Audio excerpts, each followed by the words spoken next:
Boa noite. Boa noite. Sejam todos bem-vindos. Alguns rostos já são conhecidos aqui, né? Bom revê-los novamente. Outros que parecem novos, então espero que vocês sejam bem-vindos e também bem acolhidos nesta casa. Antes da gente começar as reflexões, sempre a gente passa os recados, tá? E o recado principal, principalmente nessa época do ano, é sobre as atividades da nossa casa. Informar que no dia 13 de dezembro, dia 13 próximo do mês que vem, né? Dezembro, nós estaremos fazendo o encerramento das atividades. Nós costumamos ter um período de folga, né? Esse período entre dezembro e janeiro. Então, dia 13 de dezembro, as atividades de assistência, que são as quartas e as sextas, se encerram e retornam dia 15 de janeiro. Tá? E aos sábados que a gente tem a atividade da evangelização infantil, vai encerrar um pouco antes, encerra no dia 7 de dezembro. E nós retornamos um pouquinho depois também, dia 1º de fevereiro. Tá? É um tempo maior com a evangelização infantil, já visto que também coincide com férias escolares, muitos pais viajam, muitas crianças também viajam, então é uma maneira de se aplicar um pouco mais, né? E são esses os recados, certo?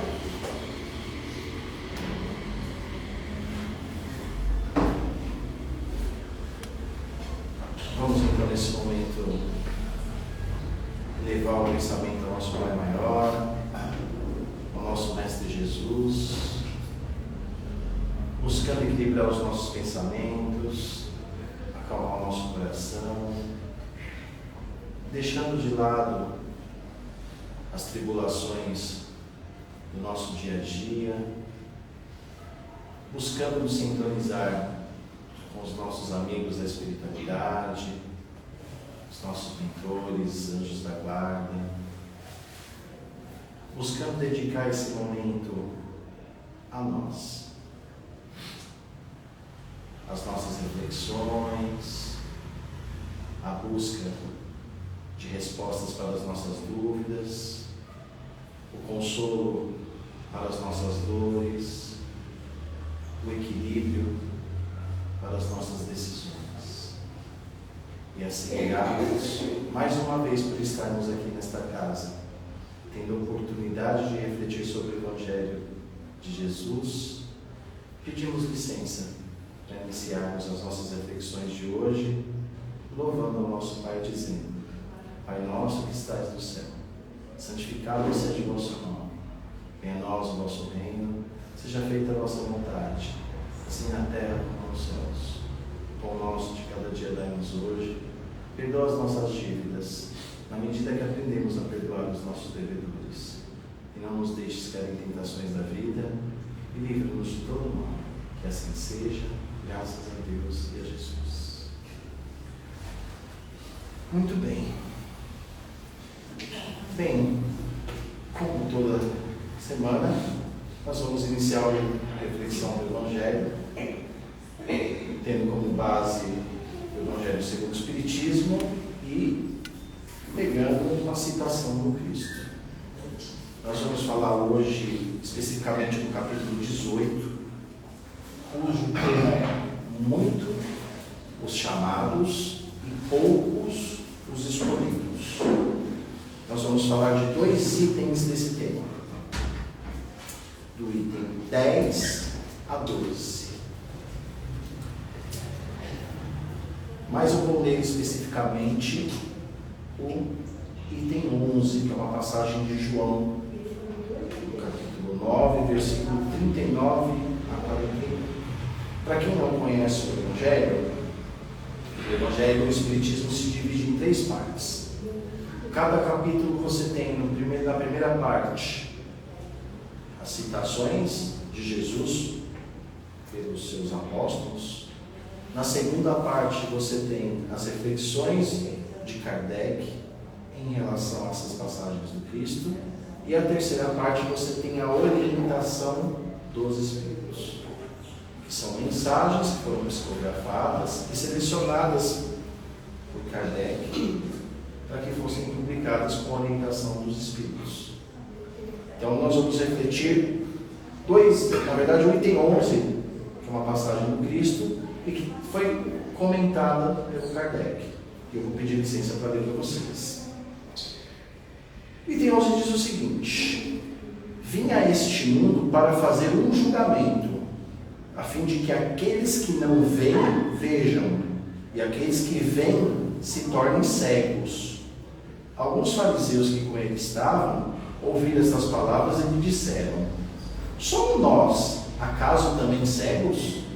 Jesus lhes respondeu: se fosseis cegos, não teríeis pecados, mas agora dizeis que vedes, e é por isso que o pecado permanece em vós. Essa é a passagem que está em João. E a gente vai refletir da seguinte forma: de que cegueira Jesus está falando? Porventura é a cegueira física? É a anomalia dos olhos físicos do corpo? Obviamente que não. O que Jesus nos chama a atenção é de uma cegueira muito pior, que é a cegueira da alma. Ele destaca, como ele falou nessa passagem dos fariseus, de que as pessoas, elas enxergam muito bem, mas elas se omitem de querer ver. Nesse caso, o que elas estão se omitindo? De observar as leis divinas, de observar os ensinamentos morais, no nosso caso, como cristãos, que Cristo nos traz, mas no caso dos fariseus, de todos os profetas, no qual eles liam e pregavam para os outros. E como nos diz o ditado da vovó, o pior cego é aquele que não quer ver. Então, quando os fariseus foram questionar Jesus, quando Jesus foi questionado pelos fariseus, pelo fato dos fariseus serem cegos, Jesus não usou nenhuma figura de linguagem, ele foi muito categórico. Se fossem cegos, vocês não tivessem capacidade de enxergar, vocês não teriam pecados. Mas agora vocês dizem que vê. Vocês pregam, vocês acreditam nos profetas, vocês conhecem verdades que vieram da terra antes de eu chegar. Então vocês não são mais cegos. E por não serem cegos, o pecado está em vocês. Então logo os fariseus jamais poderiam alegar cegueira, e muito menos dizer que não tinham pecados. E por que Jesus fala categoricamente que os fariseus tinham pecados? Nossa, mas os fariseus eram aqueles responsáveis pela palavra divina, pelo ensinamento milenar dos profetas. Ok. Mas tinha um problema muito grande, que não é só dos fariseus, é um problema de todos nós. Eles conheciam as leis de Deus, mas não as praticavam. Eles pregavam as leis divinas para os outros, mas não praticavam para si próprios. E não é só eles que fazem isso. Todos nós fazemos isso. Todos nós enxergamos. Todos nós somos pecadores. E carregamos dentro de nós as culpas de não fazer as boas escolhas. Aí muitos podem questionar: nossa, não, mas espera aí, será que não existem pessoas que são cegas mesmo? Ou seja, pessoas que não têm acesso ao conhecimento, às verdades divinas, às leis divinas, ao bem.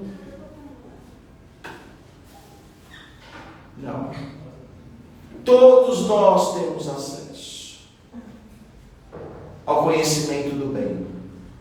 Todos nós temos acesso às verdades divinas. Nós não somos homens primitivos. Esses talvez, quando agiam pelo instinto, não tinham pecados. Eles não tinham a razão. Era o instinto que impulsionava a escolha do Espírito.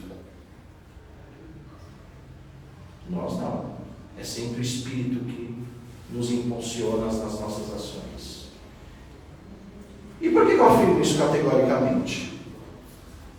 Porque as verdades divinas, as leis divinas, a prática do bem está grafada em nós. Deus nos criou a sua imagem e semelhança. Então, logo, o bem está gravado no nosso íntimo. Está presente na vida de todos nós. Porque a Terra, o lugar onde nós estamos hoje, é uma escola. Nós crescemos observando todos os tipos de exemplo. Nós enxergamos pessoas que fazem o bem, nós enxergamos as pessoas que fazem o mal, e tirando uma certa fase infantil das nossas vidas, em que a gente, não é que a gente não sabe, mas que o nosso corpo, o nosso cérebro ainda não consegue ser a máquina para reproduzir aquilo que nós pensamos, nós talvez tenhamos um pouco de inocência. Mas nós sabemos o que é certo e o que é errado. E vou dizer mais. Todas as religiões, todas, independente das suas maneiras, das suas formas de agir, das suas concepções, dos seus entendimentos, eles trazem uma verdade divina. Eu estou falando das religiões, não dos religiosos. Não há, então, nenhum ser racional na Terra que possa alegar que não conheça o bem. A não ser que a pessoa, obviamente, seja privada fisicamente disso. Mas a maioria das pessoas sabe o que é o bem e conhece o que é o bem. Mas o que acontece? Como nos diz nessa passagem? Nós somos igual aos fariseus. Nós vamos perguntar para Jesus, então você quer dizer que a gente é cego?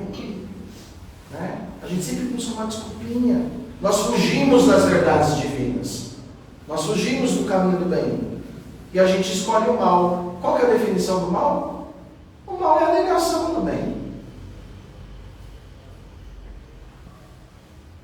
O bem está em todo lugar. Quando eu nego o bem, eu crio o mal. Eu desequilibro a ordem natural das coisas. Porque Deus é amor. Logo, Ele não pode colocar o mal para combater aquilo que é criação dele. Ele não pode criar um outro ser antagônico a Ele, dando os mesmos poderes a Ele. Ele não pode indicar uma criatura para atormentar aquele que quer seguir a lei. É contraditório isso. Então somos nós que negamos o bem. Quando nós negamos o bem, nós chamamos isso de mal. E o que Cristo nos traz? O que Cristo vem trazer para o Evangelho? Por que nós, quando vemos numa casa espírita, nós começamos pelo Evangelho? O Evangelho ele vem atingir todas as camadas de pessoas. Porque o Evangelho do Cristo e as verdades divinas podem ser acessíveis por todos, adquirido por todos, inclusive os analfabetos. Porque quem não sabe ler, escuta. Então, não há como a gente alegar que desconhece o bem. No caso do Espiritismo, nós temos uma particularidade. Nós nos relacionamos com espíritos e os espíritos nos trazem mensagem. A doutrina espírita surgiu por meio da comunicação entre os seres encarnados com os seres desencarnados, onde certas pessoas têm a habilidade de mediar essa comunicação, por isso são chamadas de médiuns. Então, os espíritos vem o que? Nos alertar, nos trazer todo o conhecimento do que a gente chama de vida após morte. Ele vem nos trazer observações, explicações, logicamente dentro das nossas limitações intelectuais, e principalmente, no caso da doutrina espírita, ensinamentos de Jesus. Emmanuel, que é o mentor de Chico, né, como a maioria das pessoas dizem, ele comenta os evangelhos do Cristo. Ele traz romances com ensinamentos morais. Ele traz poemas, todos os gêneros de linguagem, ou gêneros de discurso, para quem estuda um pouco a área. Chico Xavier psicografou. Todos, sem exceção. Gênero jornalístico, gênero acadêmico, científico, gênero literário, gênero poético. Então, todos nós, letrados e letrados, incrédulos ou não incrédulos, cristãos e não cristãos, temos acesso às verdades divinas, às leis divinas. É só a gente querer buscar. Os Espíritos se manifestam em toda parte, em todo lugar, em todas as religiões. Muito antes do Espiritismo existir.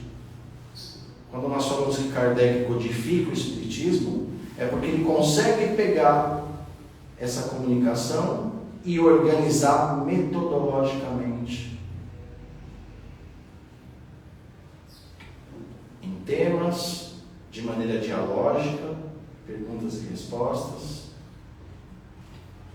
sobre os mais diversos pontos de vista, científico, filosófico e moral.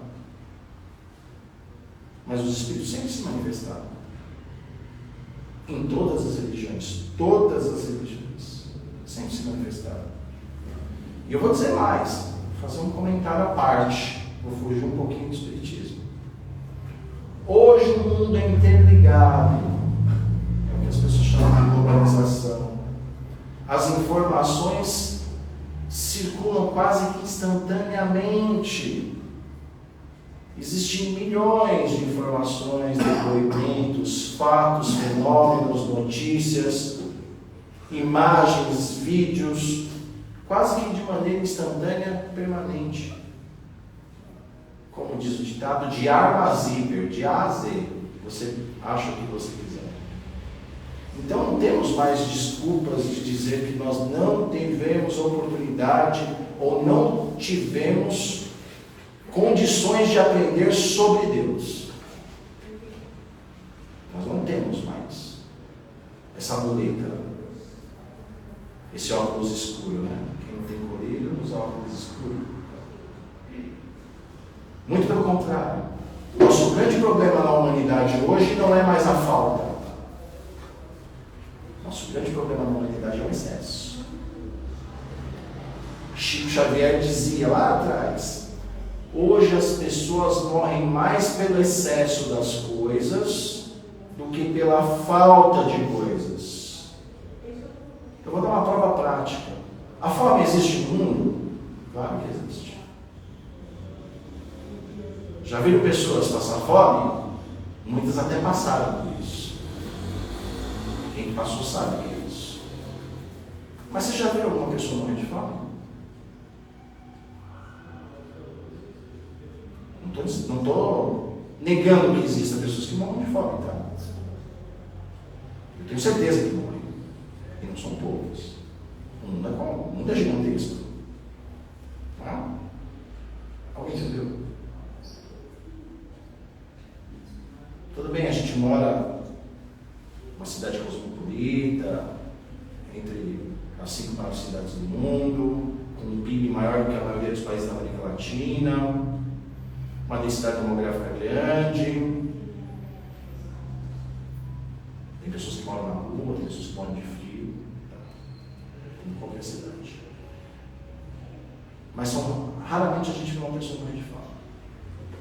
Na condição que a gente vive, no espaço que a gente habita. Agora, quantas pessoas você já viu morrer de colesterol, de infarto, triglicérides altos, pressão alta, álcool, droga? O que mata mais hoje? É a fome ou a droga? Então hoje as pessoas morrem pelo excesso. Hoje o problema não é a falta de informação. Hoje o problema é o excesso. É o que eu faço com tanta informação. Que caminho eu escolho? Aonde que eu busco isso? E o que acontece? Por que nós fugimos do Evangelho? Das verdades divinas? Porque no meio desse turbilhão de coisas, infelizmente, o nosso interesse sempre é maior pelas coisas materiais, pelas coisas imediatas, pela busca de valores condicionados ao meu status quo, e não necessariamente a busca de valores morais, não necessariamente a busca de virtudes. As virtudes geralmente são desprezadas por nós. É que, como a natureza não falha, como a gente costuma negar o bem, né? Não vou dizer fazer o mal, vou usar esse termo, negar o bem, vai ter uma hora que cada escolha gera uma consequência. Aí a gente vem para casa espírita, vai para a igreja evangélica, para o terreiro, para o psicólogo, psiquiatra, para o ribotril.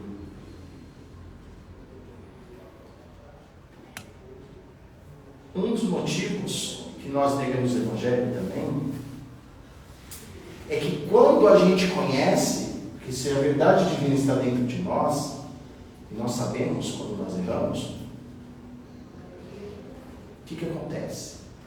Quando nós conhecemos as verdades divinas, conhecemos minimamente as leis de Deus, os 10 mandamentos que seja, ou um deles só, a gente sabe que o conhecimento nos implica a uma vivência, a uma ação. O que Jesus criticou nessa passagem dos fariseus? Vocês conhecem, vocês pregam, mas casa de ferreiro, espeto de pau, né? Vocês pregam os profetas e agem totalmente diferente. O discurso realizado não condiz com a prática proclamada. E o conhecimento das leis divinas, o conhecimento do bem e as escolhas que nós fazemos nos leva a ter como consequência a responsabilidade dos nossos atos. E essa responsabilidade é proporcional ao grau de conhecimento que nós temos. É proporcional aos atos que nós cometemos. Daí vem o nome do título do Evangelho de hoje. A quem muito foi dado, muito será pedido. Ou eu posso traduzir assim: quem muito conhece, sabe das coisas, muito maior será a responsabilidade, muito maior será a culpa. Porque logo aqueles que conhecem as leis divinas e não buscam vivenciá-las, não estou dizendo para ser perfeito, ninguém é, nem vai ser. Nessa vida esquece. Ninguém pula de uma escada para um degrau para o outro. Mas logo aqueles que conhecem minimamente as leis divinas e desperta o seu interesse em criar uma modificabilidade no seu interior, ele tem responsabilidade. Se ele não vivencia isso, ele vai ser severamente punido. E aí vem outro questionamento: Deus pune alguém? Deus seria ruim se punisse alguém. Se Deus é amor, como é que Deus pune alguém? Não. Eu pergunto, o que seria essa punição? Ou posso transformar a palavra para ficar mais claro? O que é essa autopunição? Quando eu nego o bem, eu pratico mal, tá?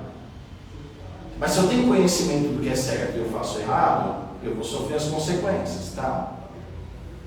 Deus vai me punir? O universo, eu jogo para o universo. Alguns gostam desse discurso, eu particularmente não ligo muito para isso. Deus pune, óbvio que não. Essa punição vem com outros nomes. Sentimento de culpa. Eu não devia ter feito isso. Olha o que eu perdi. Eu era feliz, eu não sabia. Ai, se eu pudesse voltar no tempo, eu teria feito tanta coisa diferente. Ai, eu nunca vou me perdoar disso. Já ouviram essas frases? Eu já falei um monte delas. Todos nós falamos. Isso é uma punição. Foi Deus que puniu? Não, foi você que fez a escolha errada. Deus não puniu ninguém.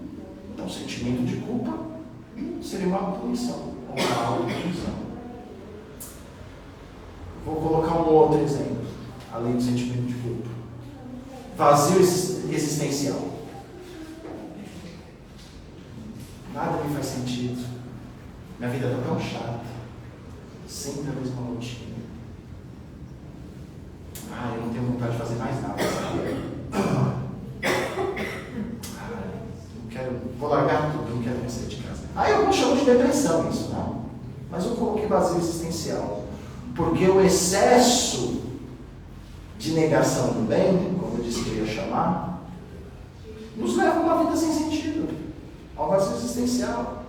À rotina, ao enjoo.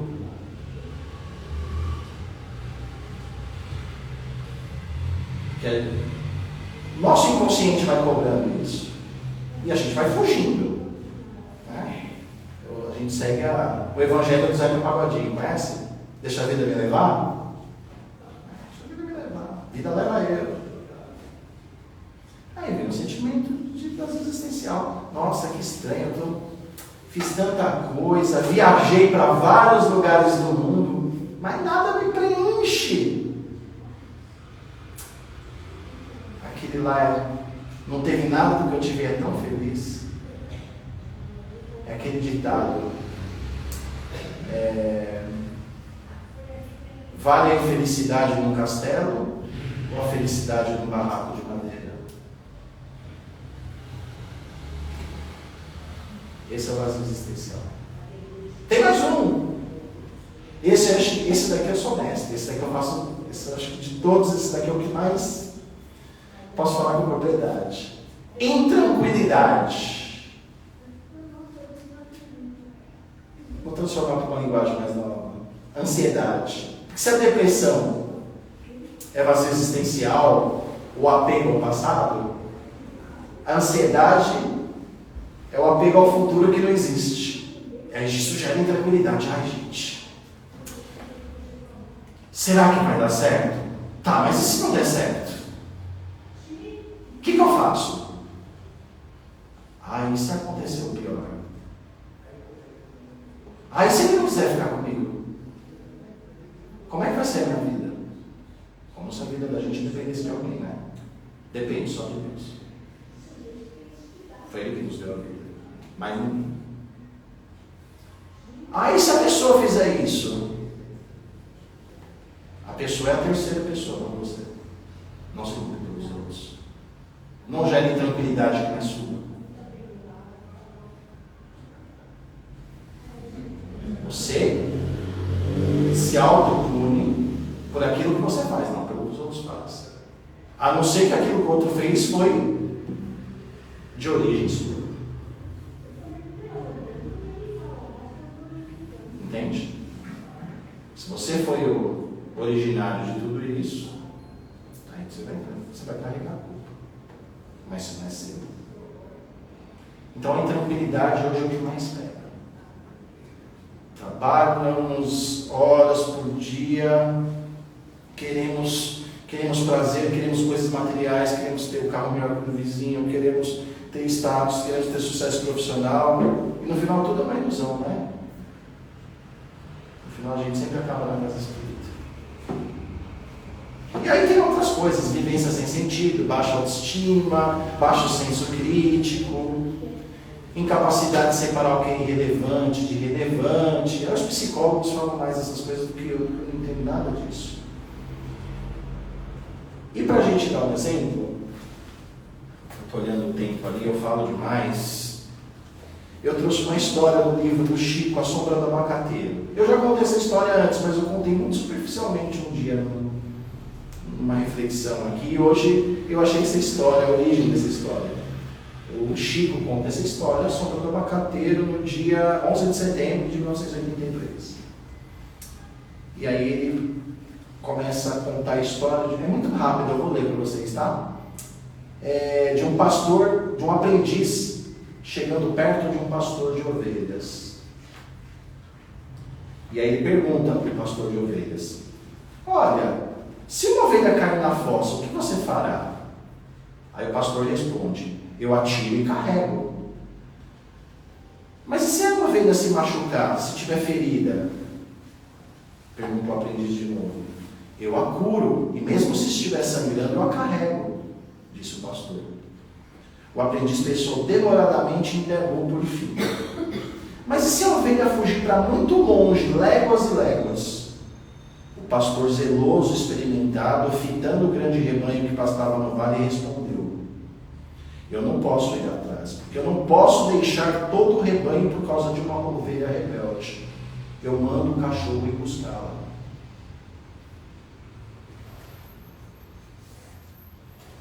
O pastor faz tudo. Ele tira do buraco, se machucar ele cura, ele carrega, ele cura. Mas se ela fugir e for para muito longe, ele não vai largar as outras ovelhas, porque ele tem mais o que fazer, ele tem que cuidar das outras ovelhas. Mas ele vai mandar o cachorro buscar. Conosco é a mesma coisa. É a mesma coisa com Cristo diante de nós. Quando nós nos afastamos do caminho certo, do bem, e a gente vai para muito longe, Cristo não vai estar do nosso lado. Credo, nós está falando assim. Mas Ele não vai esquecer de nós. Ele não vai atrás de nós. Mas Ele vai mandar o cão buscar. Vai mandar os cachorros buscar. E sabe qual é o nome desse cachorro? Sofrimento. O Evangelho não é só uma filosofia de vida. O Evangelho são as próprias leis da vida. São os próprios ensinamentos morais que nós temos. E todos nós estamos subordinados a Ele. Porque todos nós temos as verdades divinas dentro de nós. Todos nós estamos com o nosso destino voltado ao bem. É que no meio do caminho a gente sempre escolhe errado. E a nossa religião, a doutrina espírita, explicando isso, nos proporciona a maior responsabilidade para nós. Porque ela traz o Evangelho por meio dos Espíritos e busca, tem como a prioridade, fazer com que nós sejamos melhores.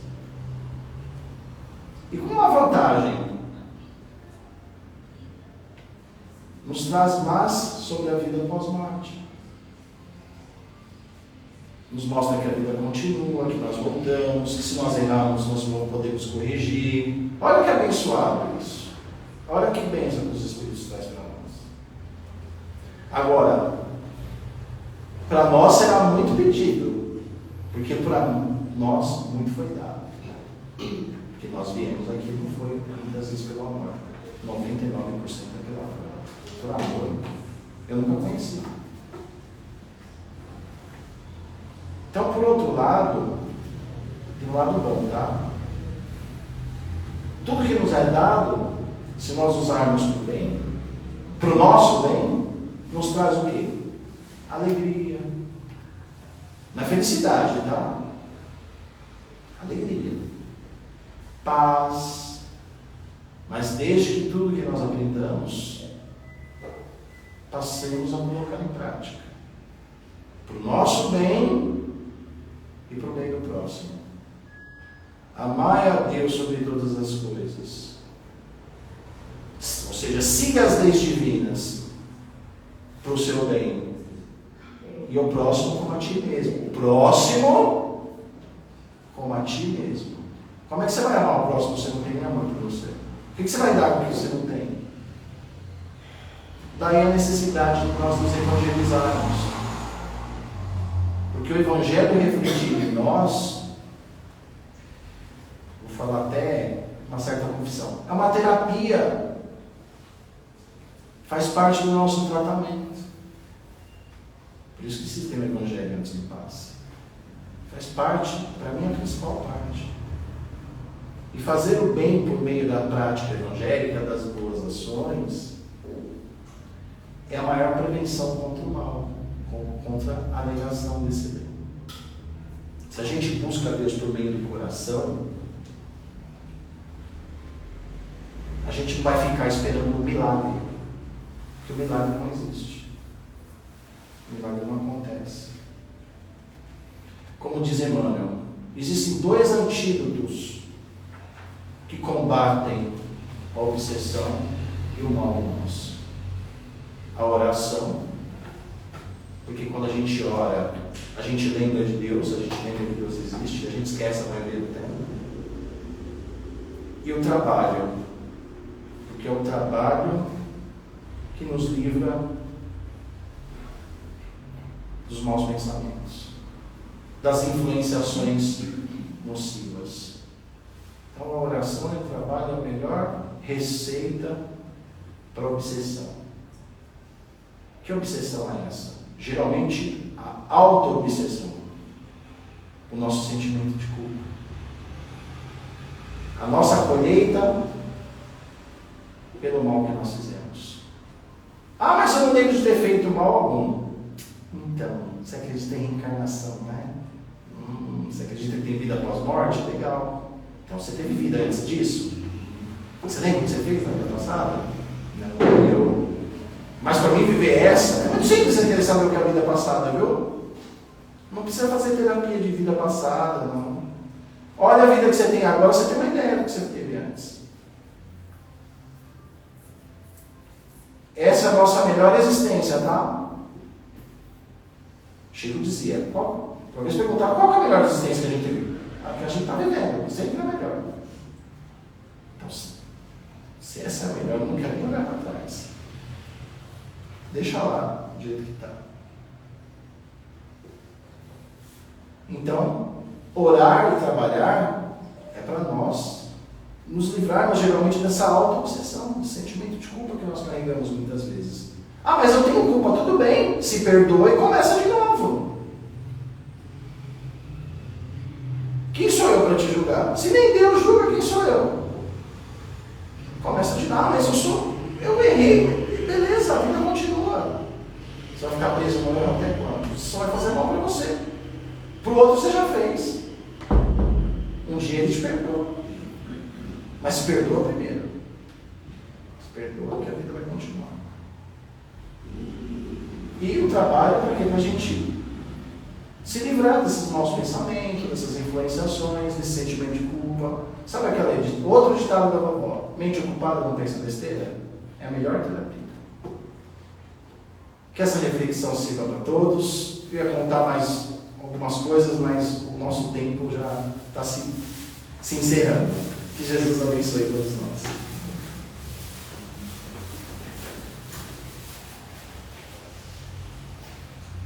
Vamos então agradecer a Deus, a Jesus, aos nossos amigos espirituais, por mais esta noite, por mais esta oportunidade de estarmos aqui reunidos, refletindo sobre o Evangelho. E nesse momento, juntamente com os nossos amigos espirituais, pedimos ao nosso Pai Maior, por meio desses espíritos amigos, que possa projetar nesta sala energias para nos trazer paz, equilíbrio, para aliviar os nossos maus pensamentos, para fazer uma asepsia nas influências, equilibrando as nossas emoções, que essa energia possa perpassar o nosso corpo físico, o nosso corpo espiritual, que ela possa trazer equilíbrio em cada célula do nosso corpo, em cada lugar onde nós sintamos qualquer tipo de desajuste, que essas energias possam iluminar o nosso corpo e, por meio dos nossos pensamentos e com a ajuda desses amigos aqui presentes, que elas possam chegar também nos nossos lares, espalhando-se em cada cômodo, em cada pessoa que lá estiver, tirando todas as energias negativas que nós, infelizmente, pelos nossos maus pensamentos, criamos. Que possa atingir o coração de todos aqueles que lá estiverem encarnados e desencarnados. E que, se porventura algum desencarnado ali tem um propósito do bem, que ele possa ser acolhido por esses espíritos amigos, de acordo com sua necessidade e merecimento. Que essa energia dos nossos lares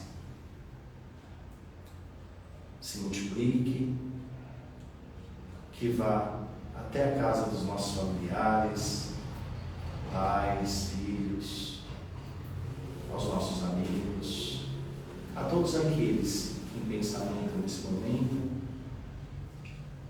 possamos sentir a necessidade de recebê-lo. Que essa energia também se espalhe pelos nossos locais de trabalho,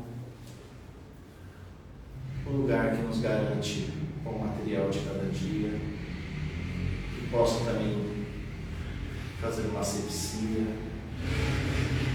e também possa ser útil aos companheiros que lá estiverem, aos nossos amigos que também estão na mesma luta que nós, mesmo aqueles que nós não aprendemos a compreender, e vice-versa. Que essa luz também se espalhe nos hospitais, nos presídios, aos moradores de rua, enfim, a todos aqueles que têm a necessidade e o merecimento, tanto encarnados quanto desencarnados. E nesse momento, voltemos os nossos pensamentos a esta sala, busquemos respirar fundo, sentir os nossos pés, as nossas mãos, o nosso corpo, agradecendo a Deus por mais essa oportunidade de estarmos aqui, agradecendo esta casa que nos recebe e nos ampara, que ela possa estar sempre presente conosco, sendo um farol que guia nós, muitas vezes náufragos perdidos no mar escuro e sem rumo.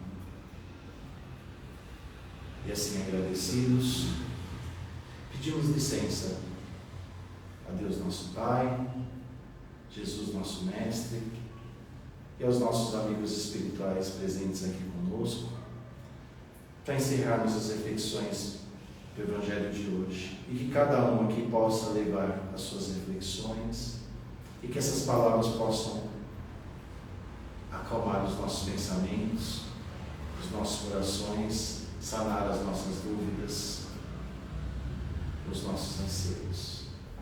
E assim, agradecidos, dizemos: Pai nosso que estais no céu, santificado seja o vosso nome, venha a nós o vosso reino, seja feita a vossa vontade, assim na terra como nos céus. O pão nosso de cada dia dá-nos hoje, perdoa as nossas dívidas, à medida que aprendemos a perdoar os nossos devedores. Não nos deixes cair em tentações da vida, e livra-nos de todo mal.